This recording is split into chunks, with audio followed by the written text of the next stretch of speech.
essayons de comprendre un petit peu la problématique qui est posée.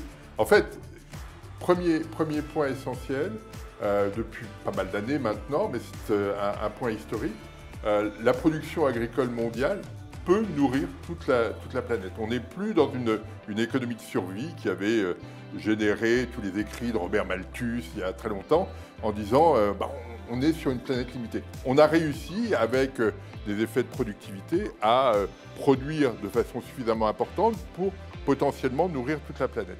C'est un premier point essentiel. Le deuxième point est que le marché agricole est un marché mondial. Tout le monde peut produire ici ou là, même s'il y a des spécificités géographiques sur le blé par exemple ou d'autres. Mais ça veut dire aussi que le prix est mondial. Ça veut dire que les agriculteurs sont confrontés à un prix mondial, mais avec des conditions de production qui sont plus locales.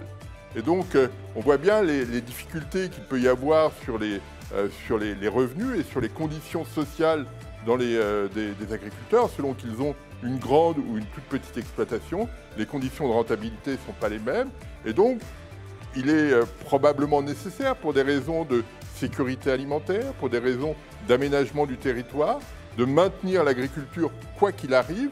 Et pour cela, il peut être nécessaire de la subventionner, indépendamment de tout le reste, mais pour disposer à la fois d'une agriculture locale, d'avoir une certaine sécurité alimentaire, et puis on voit bien l'importance que peut avoir l'agriculture dans l'aménagement du territoire.